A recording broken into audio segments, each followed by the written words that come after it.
Thanks, guys, for spending some time to talk with me about Captain America: Brave New World.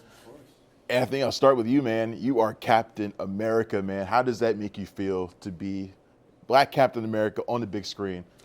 I think, nothing makes me feel doper than your shirt right now. Like, I just have to acknowledge that and live with that. I wore it for live in y'all, that man. For a moment.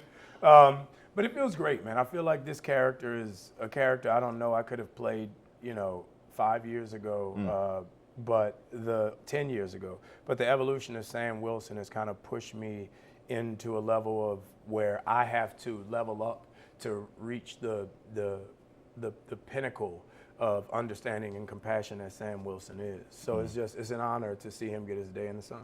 What would you say is the main difference between Sam Wilson and Steve Rogers? Well, Steve Rogers can match his obstacles with blunt force. Like he took the serum, right. So he could basically punch his way through walls. Sam Wilson is every man's Captain America. Yeah. He didn't take the serum. So his counseling background, his humane background, his military background gives him the ability to where his superpower is his humanity. Yeah. So I think that's the big difference. But both equally as important Captain Americas. Danny, from Top Gun to Falcon, man. Are you ever going to do a movie where you're on the ground, man? What's going on? No. You should see him walk. You'll never want to see him on the ground again. I love that Joaquin is being brought deeper into the MCU and having an expanded role in this movie. Talk to me about being able to take on that role, man.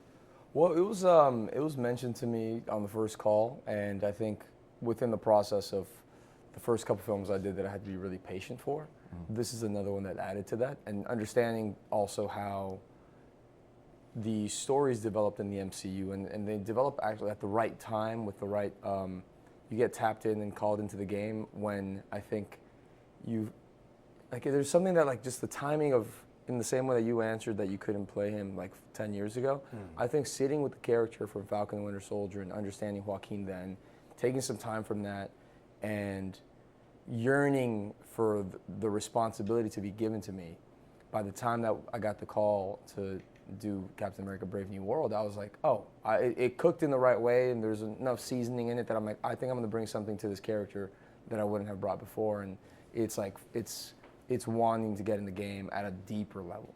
Have you started politicking for the next movie to be called Captain America and the Falcon? That's all last night. All last night. I think he might just want it to be called the Falcon. Falcon and Friends. The Falcon and Captain America. Julius, man, one of the things I love about the Captain America movies is that, to me, they're like, I don't know, they flesh out the MCU in ways that the other movies don't. And this one is the same way. This one is more of a political thriller, suspense movie, which is stuff that I love. What were some of your influences going into making this movie that you wanted to kind of replicate? Well, I think you're absolutely right, Travis. These movies are a way to reset the MCU and also understand the reality of it, and that's why that tone and that world of a political or a paranoid thriller is great. We started off talking about movies like Day of the Jackal that I love. Oh, yeah. Yeah, great movie. But then also I love Point Blank. I love Les Samurai. I really wanted to look at different kinds of paranoid and political thrillers from what inspired the Russos, and let that influence the visual style, let that influence the music.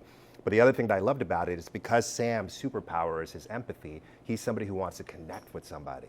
So when you put him in a story that is all about mistrust of individuals, mistrust of institutions, mistrust of Thaddeus Ross, then you have a natural engine both for the thriller, but also for the character. So the journey that he goes through in this movie dovetails so nicely with the genre and allows us to really arrive at that theme of empathy. So for me, when theme and character converge that way, especially with genre, then I think things are really cooking. And Anthony and Danny just did such a great job bringing this movie to life.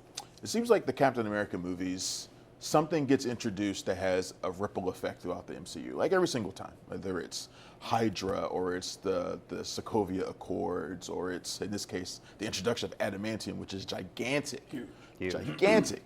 I guess, Julius, talk to me about the challenge of taking on something that's going to have such a long-lasting impact. It's a challenge, but it's also an opportunity. And it was really exciting to find a way to bring it into the story, but use it in a more surprising way. Who would have who'd have thought of adamantium as a geopolitical football? It's sort of funny to think about using it that way, but it's actually perfect because, again, it's grounding this resource, this technology in the film in a way that just feels real. Yet at the same time, our subtitle is Brave New World. So there was a way to kind of connect that to it also. The introduction of a technology that could have incredibly positive implications, but also could have, potentially harmful or destructive implications. So knowing that adamantium now is entering this world and everything it can lead up to with Project X, and obviously with Wolverine, it's another thing that, as you said, sort of resets this world and introduces a new set of stakes, and also connecting it to Sam. I don't know, you just start to think about the implications of vibranium wings, and I don't know, maybe he levels up with another metal for his wings. The funny thing was, nobody in this movie could say adamantium. Nobody. Every time it was in the script, it was like adamantium. What? Why did you call it this? Adamantium has been around for so long, you'd expect, but we'd have day players who just I couldn't say. I mean, it took me a while to be able to, because I kept saying aluminium, like the way British people say aluminum. I said aluminium. I had no idea. Aluminium?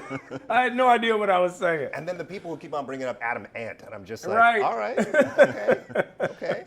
Anthony, you get to work with Harrison Ford in this. What was it like when you learned that he was going to be coming in as Thunderbolt Ross? It was huge, man. I remember I was driving from Baton Rouge back to New Orleans with a bucket full of fish, and I was so happy driving home because I had just murdered this bucket, right?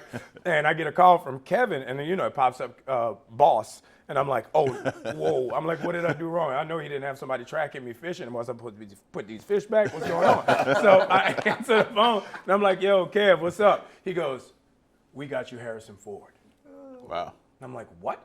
It's like, we got Harrison Ford. And I had to pull over, dude. I couldn't believe the idea of the fact that Harrison Ford would come and be a part not only of the MCU, but of our movie. Wow. Because it wasn't a Harrison Ford movie. Yeah. And usually people on his level, they only do movies that are their movies, So it was really humbling, man. It was funny from Julius to Danny coming back to Harrison Ford to every single person I got a call about working on this movie. I knew it was going to be something special, and I knew it was going to be good because everybody, they were just putting the pieces together in an extremely brilliant way. Everybody, every piece, Giancarlo, Tim Blake, every piece they added. It was like Zosha's been a friend of mine for like 10 years. And they were like, so we've been thinking about Zosha. I said, call, do it. It's just everybody they put in this movie was just like, it was spot on. I couldn't ask for a better cast. Well, I think it shows in the movie, man. Thank you guys for taking some time with me. I really appreciate it. Thank you. Thanks for checking out the show. If you like what we're laying down, please subscribe to our channel and click the bell to receive notifications for all of our latest stuff.